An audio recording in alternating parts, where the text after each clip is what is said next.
बात मैं स्वीकार करूंगा, हमारे डीलर भाइयों में एकता की कमी है। अपने उसके लिए, हितों के लिए खड़ा होने में संकोच करते हैं। हमारे भाई सरदार गुरप्रीत जी फतेहाबाद से चल के आए, सिरसा से चल के आए हैं। एसोसिएशन की और एकता की अटूटता की एक स्तंभ है ये भी हमारे भाई। और सारे भाई इन साथियों से प्रेरणा ले। हर आदमी अपने आप को शमशेर सिंह होगी समझे, हर आदमी अपने आप को सरदार गुरप्रीत सिंह समझे, तब जाके हम सब एक होकर इस चीज की निर्णायक लड़ाई लड़ सकते हैं। जब यह तय हमारे दो इज्जतदार और मान सम्मान के योग्य साथियों के ऊपर, डीलरों के ऊपर हुआ है, ये निसंदेह हमारे गिरेबान पर हाथ डाला गया है, हमारे ट्रेड के ऊपर अटैक है। और इस चीज के लिए ये बीपीसीएल के भ्रष्ट अधिकारी सुन ले, चाहे दूसरी तेल कंपनियां पड़ोस में बैठी है उसके अधिकारी सुन ले, जब तक इसके एक निर्णायक फैसला हम फाइनल हथौड़ा मार के नहीं कर लेंगे, ना तो हम हटते और ना पीछे हटेंगे। चाहे भाई कुछ हो जाए, पंप बंद हो जाए, 100 बार हो जाए, हमारे भाई 10 दिन 20 दिन महीना अपने पंप बंद रख के संघर्ष कर लेंगे, पर इससे आगे अब सहा नहीं जाएगा। बहुत हो लिया। 3-4 बातें मुख्य रूप से हमारी सामूहिक रूप से हमने निर्णय लिए हैं। आज जब मैं धरने के लिए पहुंचा सुबह 9:30 बजे, तो वीडियो में मौजूद एक डीलर के साथ जो मारपीट कर रहा था, पलनाधारी, सामने पिंचर की दुकान है, ये पुलिस के भाई सुन रहे हैं, वो यहीं पर बैठा हुआ आराम से हुक्का गुड़गुड़ा रहा था। ये पुलिस तंत्र की विफलता है। हमने 3 फैसले किए हैं। या तो 72 घंटे के अंदर इन मुलजिमों को, ये पुलिस विभाग खड़ा है, हमारे एसएचओ साहब खड़े हैं, उनको गिरफ्तार कर ले। नहीं, हरियाणा प्रदेश के डीजीपी को एसपी पानीपत के माध्यम से और मुख्यमंत्री को हम ज्ञापन देने जा रहे हैं। 3 दिन के बाद हम हरियाणा पुलिस विभाग का तेल देना पेट्रोल पंप एसोसिएशन बंद कर देंगे। किसी पुलिस की गाड़ी को तेल नहीं देंगे। अगर फिर भी ये नहीं माने तो हरियाणा प्रदेश के सारे पंपों की चाबी बंद करके हम हरियाणा सरकार के दरवाजे पे पहुंचा देंगे। हम नहीं करते ऐसे अप्रजातांत्रिक तरीके से काम, जहाँ कानून व्यवस्था का कोई बोलबाला, अव्यवस्था का बोलबाला है, कोई कानून व्यवस्था नहीं बची है। सोनीपत में हमारे भाई के पंपे का 8 लाख की डकैती हुई है।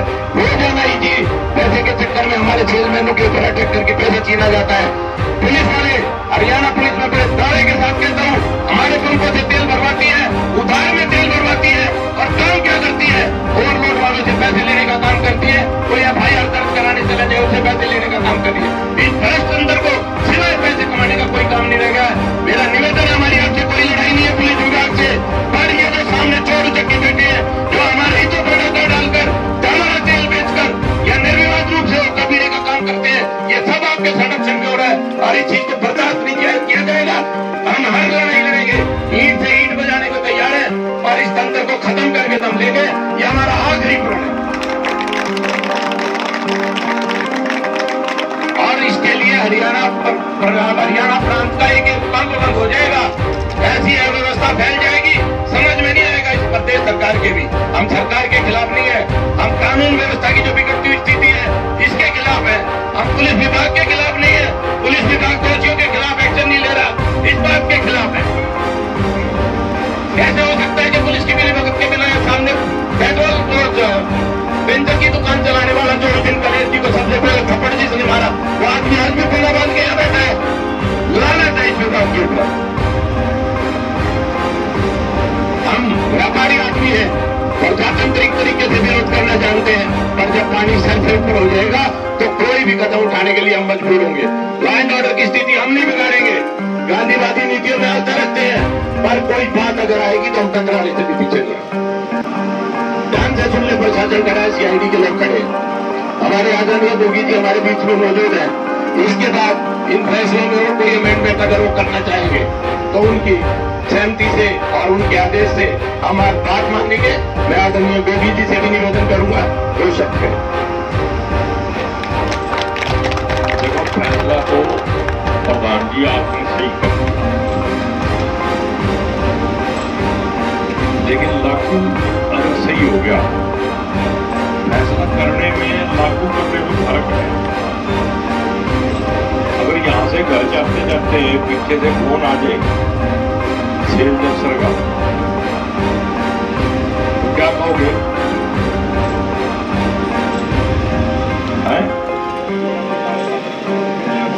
कुछ नहीं कहना, कह जी यूनियन का फैसला वो नहीं देगा आपका, ठीक है? सुधारने की भी जी अगर कहीं गलती उतरवा दी तो ये पिटेंगे मेरे यूनियन वाले। तो मैं तो इसलिए कहीं जा रहा हूँ 5-4 दिन के लिए, कुछ ना कुछ। एक ये मत सोचना भी पड़ोस सारे पंप का तेल पी कर यार हम करीब मर जाएंगे। जिनके मर जाते हैं वो भी लोग गुजारा करते हैं, ठीक है ना। पंप वालों की सबसे बड़ी कमजोरी है जो पड़ोस वाले पंप पहले मोटरसाइकिल में 1 लीटर तेल डलवा दो, उसी टाइम हार्ट अटैक आ जाता है। अगर तुमने इतना सोच लिया ना तो ये कंपनी वाले पैदल चल के वहीं आएंगे, और जब तक कंपनी सीधी नहीं होगी फिर ये ड्राइवर भी सीधे नहीं होंगे। और अगर तुम ट्रांसपोर्टरों की गाड़ी 1 हफ्ते के लिए मत उतरवाओ, ठीक है ना। अगर तुमने इतना काम कर दिया तो बाकी फिर मेरे पे छोड़ दो।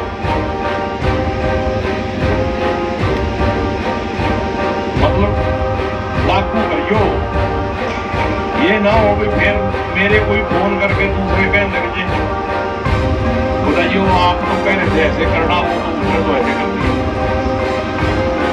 बहुत मुश्किल काम है जो आपने फैसला कराया है। अगर आपने इसको 100% लागू कर दिया तो कंपनी कंपनी पड़ के जाकर भूमियों के बाद आगे, और अगर लागू नहीं करोगे तो हम भूमियों के बाद आ जाइए, फिर मौकी मार लियो, फिर के अंदर जाके चाय पी लियो, फिर एक आधा समोसा बिस्कुट खा गए और अपनी इज्जत गिरवी रख के चले। इज्जत से जीना है ना, जब जिंदा है तो दिखना भी चाहिए। अगर दूसरों की भीड़ है उससे तो कोई उम्मीद भी नहीं करती। तो मैं उम्मीद करता हूँ कि हमने खुद ही फैसला लिया। मेरा तो आपके साथ पूरा सहयोग है, जहाँ कहोगे मैं आपके साथ हूँ, लेकिन मेरी आपसे बस हाथ जोड़ के बेनती है, अपनी इज्जत आपके हाथ में। अगर इज्जत से रहना चाहते हो तो इस फैसले को लागू करती हो, और अगर फिर वही काम बार बार कहना अच्छा नहीं लगता, और अगर साथ ही लगना है तो आज ही लग जाओ, फिर कल लगने की जरूरत नहीं है। खेल चक्रों में मत पड़ जियो कि अफसर ने फोन कर दिया, पुलिस वाले भी फोन करेंगे। हमने एक बार पहले पुलिस वाले का तेल बंद कर दिया था पानीपत में, वो एक डीएसपी संदीप था ना, उस टाइम ऐसे कुछ सदर सलोनी फोन पे चले गया, खैर वालों की ने दिया नहीं, उसको बोला यहाँ तो यूपी वाले रोज आते हैं, फिर तेरे को मेरी जरूरत पड़ेगी। वो बोला तेरी पड़े ना पड़े यूनियन वाले तो बना ही ले जाएंगे ठाकर, तेल नहीं मिलता। तो पुलिस वालों से तो नंबर 3 पे लड़ाई है। मेरे हिसाब से नंबर 1 पे कंपनी, नंबर 2 पे ड्राइवर। बेशक ड्राइवरों ने हाथ उठाया है, लेकिन उस हाथ को उठाने के लिए टीका कहीं और से लगे है। तो अभी तक तो यहाँ कुछ चल रहा है और यहाँ बैठे रहो तो आज का दिन नहीं आएगा। लेकिन अगर कल को तुमने कोई गाड़ी ना बेची, ना तेल मंगाया, ना किसी ट्रांसपोर्टर की गाड़ी उतारी, तो ये फिर कल्ले कल्ले को पकड़ेगी, और कल्ले कल्ले ने एक ही जवाब देना जी, जो बात करेगा यूनियन करेगा। यूनियन में तुम तय कर रहे हो कि जिन 2 आदमियों का नाम लेना जिनका दम हो उन्हीं से बात। जय हिंद, जय। बहुत बहुत धन्यवाद आदरणीय शमशेर सिंह गोगी जी का। गोगी जी, हम आपके अनुयायी हैं, सुन के जाइएगा। ये जो एसोसिएशन है ये आपके दिखाए रास्ते पर अग्रसर है, ना कभी बिकती है, ना कभी झुकती है, ना अपनी आत्म सम्मान से आपकी एसोसिएशन समझौता करती है। हमारे बीच में हमारे भाई आतिश पाल जी भी पधारे हैं, जो बीपीसीएल एसोसिएशन के प्रदेश अध्यक्ष हैं, आए और स्थान ग्रहण करें। जो हमारे भाई विभिन्न जिलों से प्रधान आए हैं, डिस्ट्रिक्ट प्रेसिडेंट आए हैं, डिस्ट्रिक्ट बॉडी के ऑफिस बीरर आए हैं, एक बार पुनः उन सबका मैं हार्दिक स्वागत करता हूं। और गोगी जी ने जो मार्गदर्शन हमारा किया है, हमारा हौसला बढ़ाया है, इसके लिए समस्त पेट्रोलियम डीलर फ्रेटर्निटी की तरफ से धन्यवाद करता हूं। हमारे भाई सरदार गुरप्रीत सिंह जी जो बहुत ही जुझारू हमारे डीलर हितों की लड़ाई हमेशा प्रथम पंक्ति में, जिसको कहते हैं फ्रंटल ऑर्गेनाइजेशन कह सकते हैं, फ्रंटल गार्ड पे खड़े होकर लड़ते हैं, हमारे लिए बहुत ही आदरणीय है। मैं अनुरोध करूंगा आके अपने विचार रखें। सरदार गुरप्रीत सिंह जी फतेहाबाद। आप सब जो जागती जमीरों वाले बंदे आज व्हाट्सएप पे और जो भी आपके पास मैसेज हुआ उस पर इकट्ठे हुए, इसी तरह अगर हम सब हरियाणा में एकजुट होकर ऐसी ताकतों का जो गैर कानूनी काम करते हैं और चोरी और सीनाजोरी का काम करते हैं, उनको हम एक दूर करने का प्रयत्न करेंगे। ये कोई कल्ले BPCL में नहीं है, IOCL, HPCL सब डिपों में ये धांधली चल रही है, ठेकेदारों की गुंडागर्दी है, अफसर अंदर मिले हुए हैं। इसमें कहने में हमें कोई संकोच नहीं है और ये तो ही हम हल कर सकते हैं अगर हम सब एकजुट होकर एक फैसला लेंगे और कोई ऐसी ताकत नहीं है जो हमारे फैसले को रोक सके। बहुत बहुत धन्यवाद। जय हिंद। बहुत बहुत धन्यवाद गुरप्रीत जी, आपने जो बात रखी और साथियों का जो हौसला बढ़ाया उसके लिए मैं आपका धन्यवाद ही हूँ। आपने जो एकता की और एकजुटता की बात कही है, आज हरी बिरादरी के बीच में मैं आपकी बात को स्वीकार करते हुए एक बात कह रहा हूँ और बड़ी जिम्मेवारी से और बड़ी निष्ठा से कह रहा हूँ कि इस हरियाणा प्रदेश के डीलरों के हित की कहीं पे भी बात होगी तो हमारी PDWA आपके साथ हर प्लेटफॉर्म पे बैठने को तैयार है, एकजुट होने को तैयार है। हमारा मैं ये वायदा कर रहा हूँ आपसे, ये जवान है और जिम्मेवारी भरे बड़े शब्द हैं, हम पीछे नहीं हटेंगे, ना कोई ईगो है। हम डीलरों के हितों की अपने कॉलर की लड़ाई नहीं लड़ रहे, हम ट्रेड की लड़ाई लड़ रहे हैं। हम ये डीलर भाई जो आज हमारे दुख में इस बुरे वक्त में साथ आके, आपने अभी एक बात कही जगती जमीरों वाले, ये जगती जमीरों वाले जो लोग साथी हमारे साथ आए हैं, हम इनके बीच में वायदा कर रहा हूं, आप जहां डीलर एकता की बात हो, डीलर हित की बात हो, सामूहिक हित की बात हो, ना हम पीछे हटेंगे ना झुकेंगे, आपके साथ खड़े होंगे, कोई पत्र नहीं करेंगे, ये आपसे वायदा है। आज का धरना साथियों एक तो प्रण कर लो, कोई यहां से जाएगा नहीं, यहीं बैठेंगे, यहीं फैसला करेंगे, फैसला होने के बाद उठेंगे। मेरी एक बात अधूरी रह गई थी कि जो 2 ट्रांसपोर्टर या चोरी में लिप्त है, प्रिंस रोड लाइन, दूसरा एक सीतानाथ वाला है, बाबा सीतानाथ, जब तक इनका टेंडर ब्लैक लिस्ट नहीं होगा तब तक हम BPCL से कोई समझौता करने को तैयार नहीं। हमने पिछले 6 महीने में इनकी 3 गाड़ियां ब्लैक लिस्ट कराई है। उसके बाद ये जो भरत एक उज्ज्वल नाम का या टर्मिनल इंचार्ज था जो 26 तारीख को रिलीव होके चला गया है, पर उज्ज्वल एक बात बताता हूं, तो रिलीव होके तो चला गया, पर पानीपत की कोर्ट में तेरी तारीख है ना लगवा दी तो मेरा नाम भी संजीव चौधरी नहीं है, तेरे को इस मुकदमे का हिस्सा बनाऊंगा।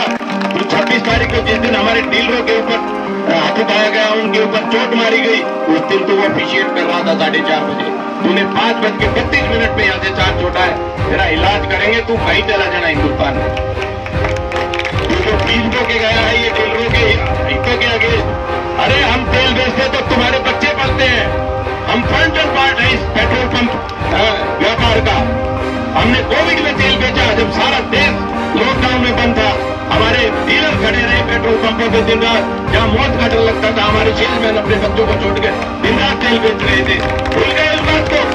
अगर पेट्रोल पंप वाले पेट्रोल पंप बंद कर देते तो लोग लॉकडाउन कर देते, कहां से खाद्य आपूर्ति होती, कहां से सब्जियां आती, कहां से फ्रूट मिलते, इस देश के बच्चे भूखे मर जाते, तुम्हारे बच्चे भूखे मर जाते। हम तेल बेचते तो तुम्हारे घर में चूल्हा जलता है। कंपनी के अधिकारियों, इस बात को ध्यान रखो। हम तुम्हारे सबॉर्डिनेट नहीं है। तुम 3 साल के लिए आते हो, फूट डालते हो, कभी ड्राइवरों में, ट्रांसपोर्टरों में, कभी डीलरों में, तुम 3 साल बाद चले जाते हो। तो हम तो पैदा ही डीलर हुए, हम आगे हमारे बच्चे डीलर बनेंगे। हमारे कई डीलर ऐसे खड़े हैं जिनकी चौथी पीढ़ियां यहाँ डीलरशिप चला रही। तो इस बात को ध्यान में रखते हुए जब तक इनको ब्लैक लिस्ट नहीं करेंगे, हम इस बात से पीछे नहीं हटेंगे। ये निर्णय में हम